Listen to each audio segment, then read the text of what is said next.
देख रहे हैं प्रदेश का नंबर 1 चैनल ABB न्यूज। अपराधियों को फांसी दो, अपराधियों को फांसी दो, अपराधियों को फांसी दो, We want justice, we want justice, we want justice, we want justice, we want justice, we want justice, we want justice, we want justice, we want अपराधियों को फांसी दो, फांसी दो, फांसी दो, अपराधियों को फांसी दो, फांसी दो, फांसी दो, अपराधियों को फांसी दो, फांसी दो, फांसी दो। We want justice, we want justice, we want justice, we want justice, अपराधियों को बलात्कारियों को बलात्कारियों को ठीक नहीं अधिकार चाहिए, जीने का सम्मान चाहिए, ठीक नहीं अधिकार चाहिए,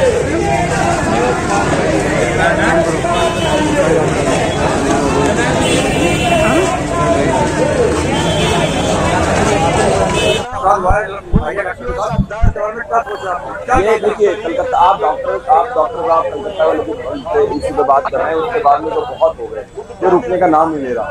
बिहार हो गया, अलीगढ़ हो गया, कन्नौज हो गया, अभी उधम सिंह नगर हो गया, कल एक मेरठ में हो गया, रुक कहाँ रहा है।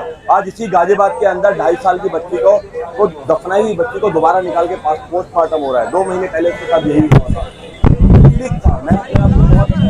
मैं बहुत संवेदनशील हूँ, बहुत बुरा लगता था। तो हमने आज ये पूरा प्रोटेस्ट इसीलिए गैर राजनीतिक रखा था। हमने सभी लोगों को आमंत्रित किया था। आप देख भी सकते हैं कि बहुत बड़ी संख्या में हम ही लोग जिम्मेदार हैं, हम ही लोग जिम्मेदार हैं। हम पूरे सिस्टम को ठीक ही नहीं कर पा रहे। हम लोग एक दिन एक घटना होती है, हम उसे भूल जाते हैं, अगले दिन हम दूसरी बात में आ जाते हैं, दूसरी घटना। अब ये घटना लगातार हो रही है तो हम लोग कुछ जागे हुए महसूस कर रहे हैं। इसको हमें खुद को भी ठीक करना पड़ेगा। आज बहुत जरूरत है प्रशासन को कि स्कूलों के अंदर सेल्फ डिफेंस ट्रेनिंग कराए जाए। सरकारी स्कूलों में, प्राइवेट स्कूलों में ये 5,000 7,000 रुपया फीस लेते हैं। हमारी बच्चियों को, हमारे बच्चों को आप एक पीरियड आप सेल्फ ट्रेनिंग सेशन का दे ही नहीं सकते। बच्चियों को मेंटल हेल्थ की जरूरत है, उनकी मेंटल हेल्थ स्ट्रॉन्ग करनी है। तो मैं तो निवेदन करूंगा कि सरकार को कि अविलंब तुरंत से तुरंत हर स्कूल में, चाहे वो प्राइवेट हो चाहे वो सरकारी हो, तुरंत से बच्चियों के लिए, बच्चों के लिए, लड़कों के लिए, लड़कियों के लिए सेल्फ डिफेंस ट्रेनिंग सेशन शुरू हो जाने चाहिए। दूसरी बात, आप इस बात का इंतजार करते हो 6 महीने में फांसी दोगे। निर्भया कांड के केस में आपने देखा 10 साल 8 साल लग गए। ये क्यों 2 महीने में नहीं हो जाता?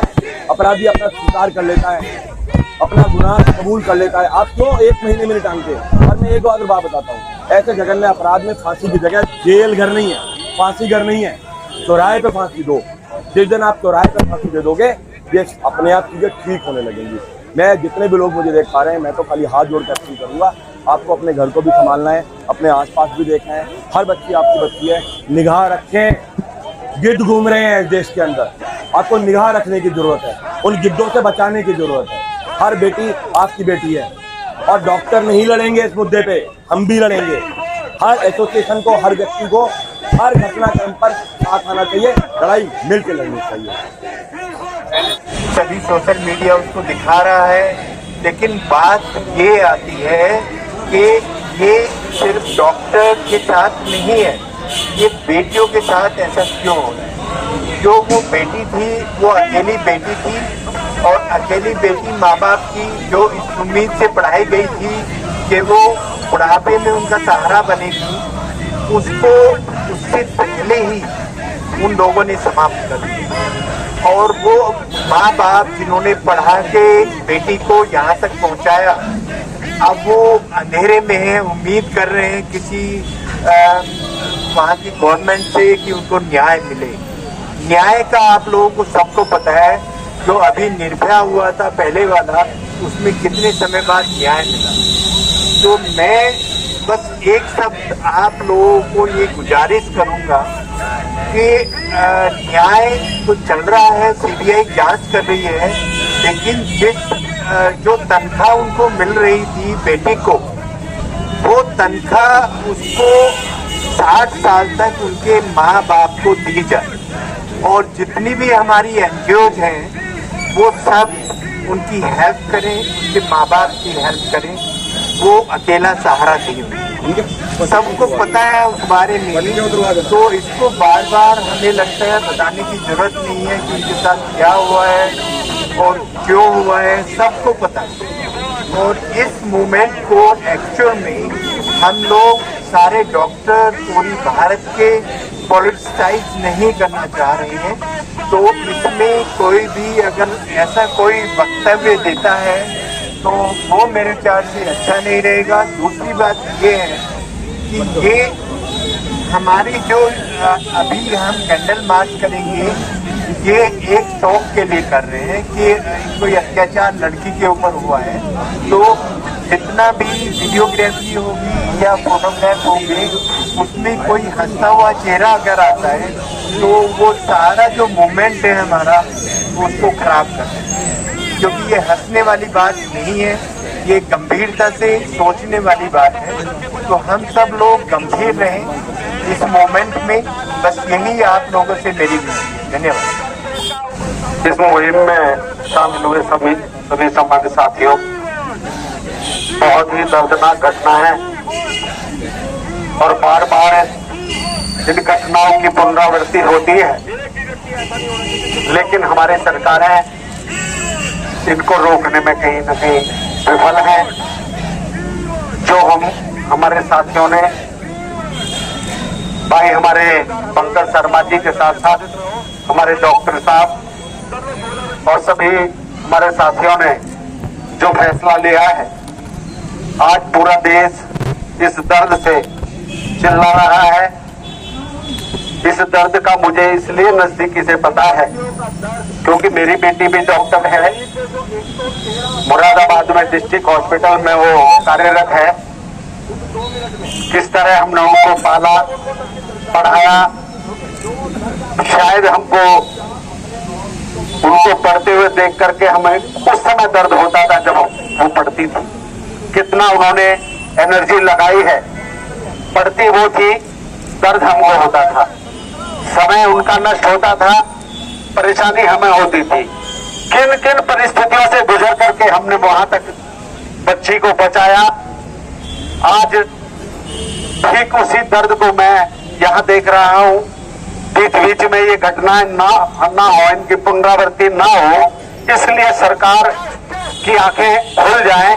पूरे देश में ये जो घटनाक्रम हुआ है इसके लिए एक शोक हर क्षेत्र पूरे भारत के कोने कोने में हो, तो शायद इसमें कुछ प्रतिबंध लगे, सरकार इसमें कोई ठोस कदम उठाए। जिस तरह की मांग अभी हमारे पूर्व डॉक्टर साहब हमारे बीच में रख रहे थे, सम्मानित साथियों, जितना उस परिवार के लिए, उस माँ बाप के लिए जिनका एक आसरा थी, उनका जीवन का सहारा था, जितना किया जाए उतना कम है। लेकिन फिर भी इस मौके पर मैं अपनी तरफ से उस बच्ची को श्रद्धांजलि अर्पित करते हुए मैं आप लोगों से माफी इसलिए चाहूंगा कि मुझे भी कैडल मार्च में शामिल होना था, लेकिन दूसरी मीटिंग मैंने माफी मांग ली थी भाई अपने पंकज शर्मा साहब से कि मैं ज्यादा समय नहीं दे पाऊंगा, और मेरी पूरी सहमति, पूरा सहयोग मेरे कार्यकर्ता साथी आप लोगों के बीच में यहाँ मौजूद रहेंगे। हमारे जिले और विधानसभा के पदाधिकारी भाई बबलू एडवोकेट साहब, भाई कंडेरे साहब, हमारे सतीश सेन जी, तमाम लोग यहाँ जो खड़े हैं आवाम में, मैं समझता हूँ कि 25% ऐसे लोग हैं जो हमारे विंग के, हमारी संस्था के, हमारी पार्टी के पदाधिकारी हैं, कार्यकर्ता हैं। ये सब आप लोगों के साथ हैं, मेरी भी पूरी आस्था आप लोगों के साथ जुड़ी है। उन्हें श्रद्धांजलि अर्पित करते हुए मैं अपनी बात खत्म करता हूं और माफी चाहता हूं कि मुझे नहीं जाना चाहिए तो, क्योंकि आज ही मुझे कार्यक्रम हमारे पंकज शर्मा साहब ने दिया, मैं दूसरा कार्यक्रम मैं वहां नहीं खत्म कर पाया, वहां नहीं अब जलवा लो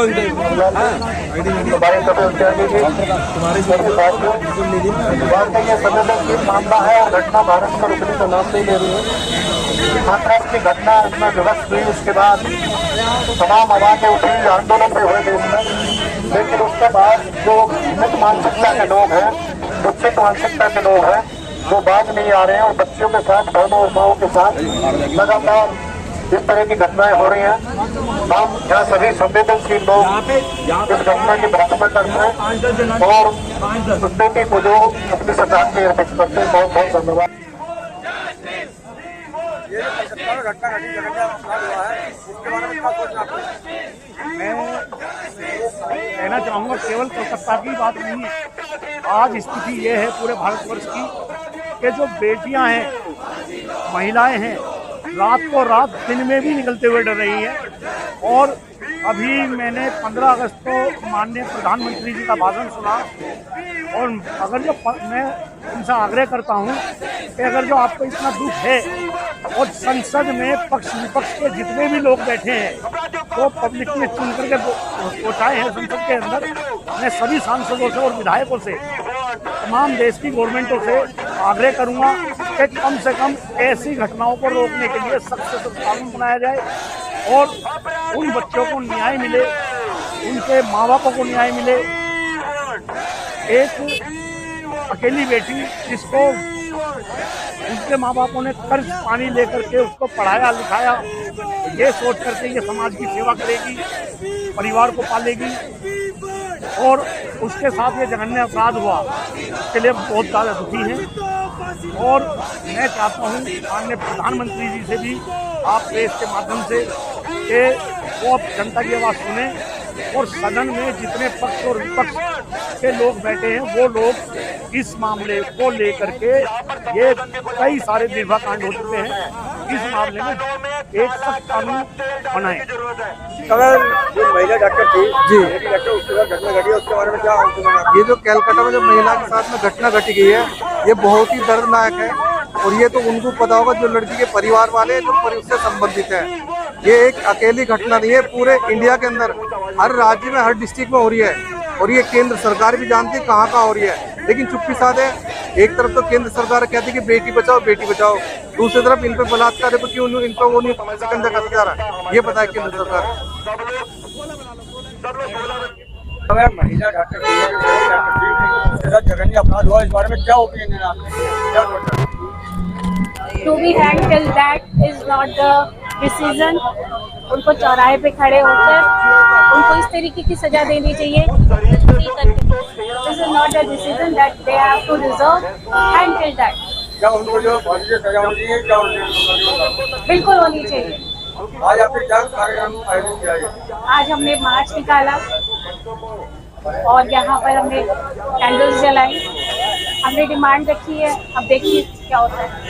अच्छा, ये जो कांड हुआ है समय नहीं डॉक्टर के साथ, तो आप किस तरीके से देखते हैं? कलकत्ता वाले कांड के साथ साथ जो पूरे देश में, उत्तर प्रदेश के साथ साथ आपने उत्तर प्रदेश में भी देखो, उत्तर प्रदेश में रोजाना घटना घटित हो रही है नाबालिग बच्चियों के साथ जो रेप की घटनाएं हो रही हैं। आज की भी लेटेस्ट खबर है कि बुलंदशहर में भी एक गैंग रेप हुआ है।